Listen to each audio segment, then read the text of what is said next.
Board Policy 167.3, public comment at board meetings. Each speaker will have up to 5 minutes and must direct comments to the board as a whole on matters within the board's jurisdiction. Public comment is not a forum for debate, questioning board members or staff, or back and forth discussion. I also want to be clear that personnel and student-specific matters are confidential by law and are not discussed in open session. Those matters, when appropriate, are discussed through administrative processes in executive session. Personnel-related comments will not be permitted during public comment, and speakers must refrain from sharing confidential or personally identifiable information. Respectful and orderly conduct is required.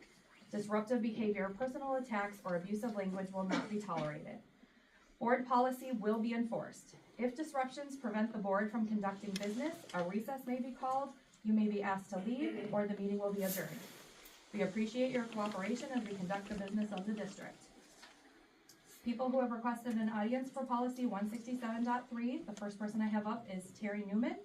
If you would take to the podium, please, and I'll start your time after you introduce yourself.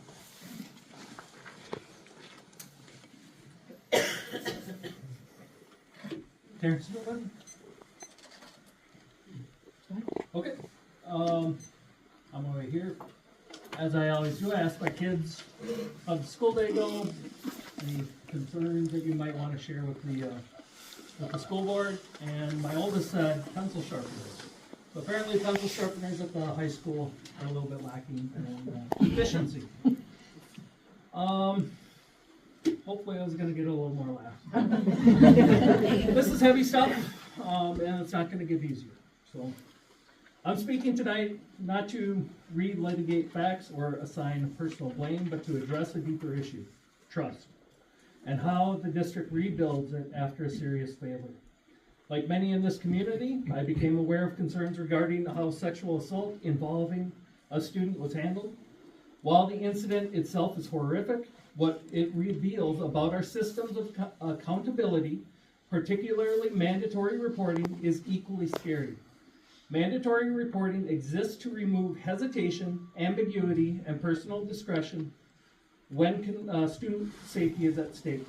When reporting does not occur or is delayed, minimized, or revised over time, it signals a breakdown not just of training, but of culture and oversight. What concerns me deeply is that more than 2 years later, the only primary corrective action appears to be the increase in frequency of mandatory reporter training using the same or very similar materials. No substantive changes to the system safeguards or accountability structures have been implemented or communicated. Training alone does not fix a system that discourages speaking up and concentrates decision-making in too few hands. I also want to acknowledge something that is difficult to say publicly, but necessary. There is real and reasonable fear of retaliation for speaking out in this manner. When staff or community members believe that raising concerns may result in professional, social, or reputational consequences, silence becomes a safer option. A culture where people hesitate to report, question, or challenge decisions is one where mandatory reporting and ethical leadership cannot function as intended. This raises difficult but necessary questions. Why did staff not feel empowered or obligated to escalate concerns? What protections existed for those that did try to speak up? Did those providing victim statement letters also speak with the Title IX coordinator? What were the recommendations from the Title IX investigation, and how were these processes implemented and independently reviewed? These are not questions that can be answered internally by the same system under scrutiny. That is why I strongly urge the board to commission an independent external investigation, not to punish, but to clarify. An external review provides credibility, transparency, and a path forward that internal review simply cannot offer. Rebuilding trust requires more than assurances. It requires independent evaluation of mandatory reporting failures, clear documentation about what recommendations were made and whether they were implemented, structural safeguards that protect those who raise concerns from retaliation, and a commitment to transparency, even when it is uncomfortable. Students, families, and staff need to know that safety does not depend upon proximity to power or personal relationships, but on redundant systems and open culture. I ask the board to lead with courage, to prioritize accountability over expediency and transparency over defensiveness. An external investigation is not an indictment of the district. It is a demonstration that student safety and ethical government truly come first. Thank you for your time and your service. Whenever ready. My name is Andrea Neumann. That is a tough act to follow. I wanted to address the board just regarding open meetings law and Robert's rules of orders. When you go into closed session tonight, I would ask that you observe the rules that require transcribing the time that you go into and come out of closed session. It's for transparency. It's supposed to be part of the public record. I would also like you to consider the requirement for open meetings laws regarding location. Looking around tonight. Specifically, it says the requirement that meeting locations be reasonably accessible to the public and open to all citizens at all times means that governmental bodies must hold their meetings in rooms that are reasonably calculated to be large enough to accommodate all citizens who wish to attend the meeting. Any doubt as to whether a meeting facility or remote meeting platform has sufficient capacity to satisfy the requirement should be resolved in favor of holding the meeting in a larger facility and/or using a remote meeting platform with greater capacity. I don't know that that was even considered for tonight's meeting, and I'm disappointed that this wasn't moved, knowing how much public attention was given to this topic. And I would ask that you move future meetings to accommodate everybody who would like to attend. Thank you.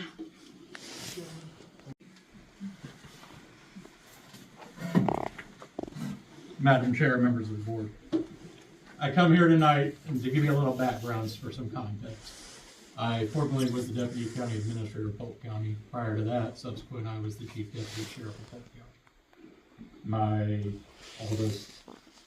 My middle daughter went to Osceola High School, was an ambassador. My youngest daughter went to the elementary school and intermediate school. I went to North Dakota as an executive director of a state agency, and now I'm back in Minnesota as an executive director of a state agency. And we're relocating back to Polk County. One of the things that I liked most when Minnesota approached me was I love the people of this county and I love this county. My time here was some of the best I've ever had, so being able to further my career and come back is important. I also speak to you as a public administrator and somebody who's done this for 32 years now. I know the current administration. I trust the current administration. I say that having some insight into how public administration works, having some insight into this particular issue, and having some insight into how the operations of the Sheriff's Office works. I am dealing with the current administration, and I think some of the school board members here received an email from me last year. I trust the governance process. I understand the difficulty of being a public administrator and of governing public entities. However, for the citizens, for the reputation of Polk County, and this is true throughout government, you have to provide transparency. You have to take steps that reassure people you are doing things in their best interest. I can say I trust this board. I can say I trust this administration. I can say I trust the sheriff's office because I have a personal relationship with all of it and a professional experience with all of it. I can say I'm comfortable moving my family back here and putting my daughter back into schools here because of that trust. But if you want Polk County and Osceola to thrive, if you want it to be inviting to outside people, if you want it to have an upstanding reputation, which it's had an outstanding reputation as a school system, you have to give the citizens that trust. There are a number of ways to do it. I've been in government my whole life, been an administrator for a really long time. I'm getting very old. And I know that external investigations, not just giving the tagline, it's a personnel matter, and I understand that, folks. There are personnel matters that the law forbids public administrators from speaking about. But giving the public something to answer their questions, an impartial voice to speak to the public after they've looked at it is vitally important. That's how you keep the trust that still exists. That's how you rebuild the trust that's been eroded. I followed this closely because when I accepted this position with Minnesota a few months ago, we knew we'd be coming back here. And this issue, it concerns me because it damages the reputation. It damages the reputation of the school. It affects the students. It affects the parents. It affects the economy. It affects the county overall, which I care very much about. So I urge you, look to an external party, look to an external governance party to look at your governance model, look to an external party to do an investigation. And by external, I mean external. Go to the cities, go outside, go to Madison, there are parties. Do an investigation into how the investigation was handled, all aspects. And again, I know some details of it that I could go into. But give the public the information that they need in a way that we're legally allowed to do. That's how you get trust back. That's how you get people to return fault money, to bring their kids to Osceola schools, and how you keep the reputation alive. And again, I'm saying this not because I have an issue with the current administration. I know Dr. Stiles before she became the administrator, and I think a lot of her. I know the sheriff's office very well. It was my sheriff's office. I did, so you all know, I spent 25 years in law enforcement in another state. I did sex crimes against children investigations. I know how those work. What is lacking here, from what I've seen, is getting the public trust, using the mechanisms to do it. Blanket emails don't do it. Closed sessions, although we have to have them for certain reasons, don't do it. Hire a law firm from outside or another and do the investigation. Thank you. Thank you. Thank you. Brooke Barker. Just want to talk about retaliation that I know that probably does happen within the elementary level. I know I have spoken about bullying about my daughter many times, and anytime I ask for any evidence or anything like that, I'm told there's no cameras. It's never happened. I would like to share a letter that I have received. Hello. We wanted to write you a letter telling you please do not back down from the fight against Miss Bender. You are not alone. There are so many community members, teachers, and parents. I'm gonna have to stop you right there, though. We cannot be doing personal attacks abusive towards staff members. That's prohibited under law and under policy 167.3. Sorry to stop. So, you want me to completely stop or do We're I gonna have to have you stop, unfortunately. Thank you. She didn't even identify the person. Next up, I have Samantha Johnson with School Safety.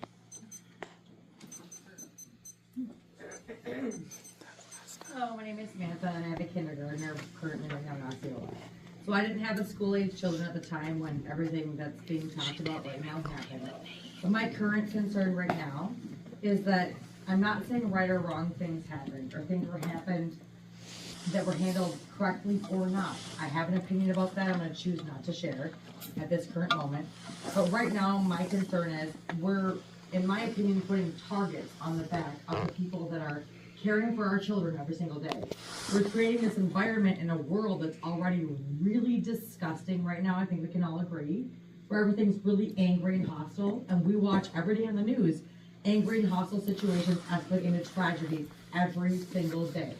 I've kept my son personally home every single day this week because I fear for sending him to a school, not because I'm afraid he's going to be assaulted by staff members at the school, but because I'm afraid for the retaliation over the anger that's being fueled and fired every single day. And if someone chooses to come today and retaliate against these staff members who we're still allowing to be in charge of our children and we're still sending our children to, do you want your child to be sitting at school that day when someone comes to retaliate against their teacher?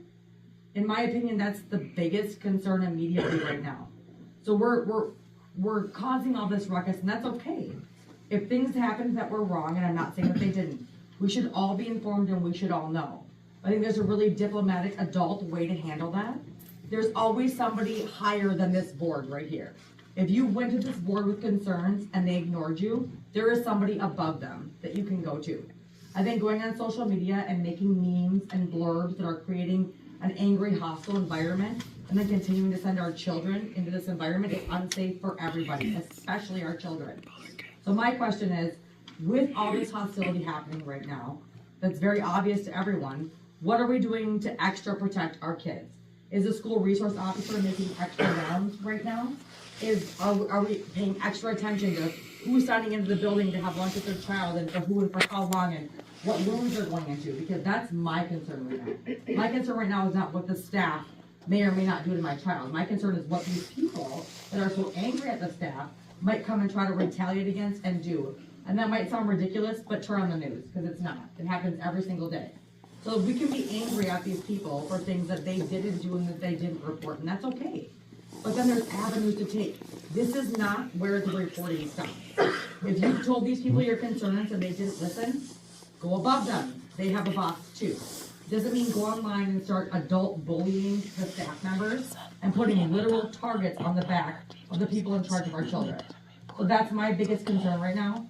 I'm not against any information being put out there, but I myself have actually went up to the courthouse and obtained these records and read them for myself. Because I'm not gonna participate in this slowly leaking files like it's like a baiting thing online. These are public records that all of you can go obtain if you choose to. And if you're really interested in what's actually been said and what's actually happened, go obtain them for yourself. It's actually free and it's public record. I encourage all of you to do so if you're that concerned.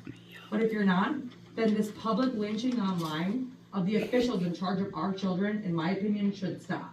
Because I think it's making for a really safe, really unhealthy, and disgusting environment for our children. And when this is on the news next week, that your kid's school is the center of this vile thing that's going on, but you're still sending your guys' kids to school the next day, shame on all of us. It's one thing to get the information out there and report it like adults. It's another thing to publicly bully, shame, and harass people. And I feel like that's what's happening right now. So in my opinion, maybe there were things that were done wrong, but I think that we can all here as adults, who obviously all love our children, can find a different avenue to go and report that. These people are not the last people in charge of us.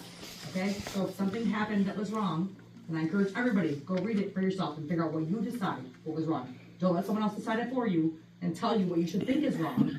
Go find it out, report it, and leave it there. I will also say this outside investigation thing, I completely agree with. However, the lead investigator on what happened here was not a staff member of Osceola. He wasn't even an officer of Osceola. That was a Polk County investigator, if anyone would actually go read it for themselves. So that actually kind of already was an outside investigation, who obviously didn't find any other criminal activity done by any other staff member other than the one who's currently incarcerated. But again, no one has to agree with you, disagree. But right now I'm concerned for the safety of our students at the school. And my concern is, what is the school board doing to make sure the school is extra safe right now when we know there's such a hostile environment created?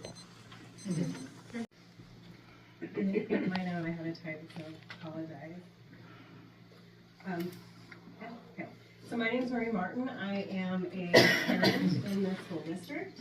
I debated whether to actually come speak tonight, but after much thought, I decided to be a voice to other parents who share the same sentiments but are either unable to attend or fear the same backlash that others have spoken about from the community. I'm also here to share my own experience on how this has impacted my family in light of recent information coming to the surface on these Facebook forums. My son, who is now in 8th grade, was in the 4th and 5th grade at OIS, and I just want to make it clear, he allowed me to provide this information to you all today. So I'm really proud that he's very brave to say this. He had Mr. Jensen as a instructor and a teacher in his classroom. It was a part STEM and part outdoors adventure. This was a recreational course that was similar to gym, so it involved going outdoors and engaging in lots of free time. This class met every day during that particular trimester or semester time period. And when asked about knowing Mr. Jensen after all of these things came to the surface, I'm gonna have to he warn you said though, yes. we can't use names. Okay, I apologize. so- I just assumed that he was convicted, so my apologies. I'm gonna have to stop you. Unfortunately, I can't let you finish speaking. We can't use, according to board policy 167.3. But that's public record and information. I understand that, but it's also an avenue. I'm not gonna debate it. I've been advised by legal, you need to stop talking. Can If I you'd like to send your continue? remarks in written, you may not. So, thank you. Next up, we have Brooke Marco. This is your school board, guys. Yep. I'd be happy to leave my money to anybody after anybody likes it. That's okay. But it's good for everybody to see this on display. There you go. Go ahead. So I am Brooke Marco. I'm a taxpayer in your district. My children do not go to school here. They don't go to school here, not because it is a problematic school district, because my late spouse was a teacher. And when he passed away, the kids went to St. Croix Falls. So there's a private Facebook page. Sorry, I'm not a public speaker. That people need to keep private, and they post things, and they say terrible things about others. It comes to life. There's screenshots, everybody shares it, people see it. There's a taxpayer group in this town, so I am here as a taxpayer that talk about bullying, attend the schools, not. Bullying happens at every school. Kids are horrible, middle school kids especially. I have 5 of them. The oldest is 28 years old and the youngest is 14. Some have gone to Amory and some have gone to St. Croix Falls. For transparency's sake, I have a daughter in this district that works here. And I hear people talking about safety for children. Everyone wants their child to be safe at school. 100%. No one that comes here as a young educator that makes $23 an hour, that is expected to educate, to parent, to protect, wants to do a terrible job for any of your children. The coaches that coach in this district make 25 cents an hour. They're not doing it to become a wealthy or power. No teacher is like, I'm gonna go to school and get $80,000 worth of debt so I can make 23 bucks an hour. That it's just not the case. They want to protect your children. If someone, as someone was speaking earlier, talking about violence and protecting their kids, they're gonna protect they're the first line if someone comes into this district. If someone comes in that is gonna harm someone, that teacher is gonna be the one that locks the door and hides your children. They make $23 an hour. And that's just the facts of the matter, you know, the fact of a young educator. And I also, all these things that I've seen online,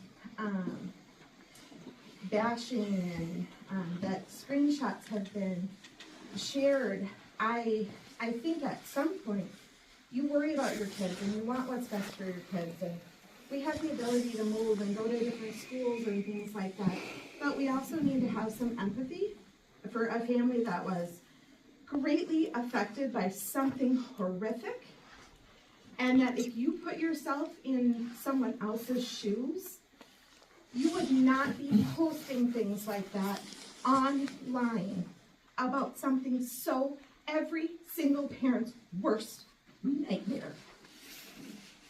You don't want your kid to get bullied. Absolutely not. You don't want your kid called names. What happened to a family in your district is horrific. And the lack of empathy and sympathy with what's going on online, that is shameful. And I want my daughter to be able to protect your children. I want my daughter to be able to educate your children. But sometimes we own a business, and I have offered her a job that pays 3 times her teacher's salary. And she likes to teach. She likes the kids that come in and they hug her and say hello and make dinosaur noises. And so as you're worried about your kids and their safety, there are things the board can do. And it was before my time paying taxes in this district. But as you worry about your kids, just remember everything you post online, people see and people hear, and those are real feelings. And when you hate someone and you want someone fired and you bash, that's the school your kids are in. Thank you.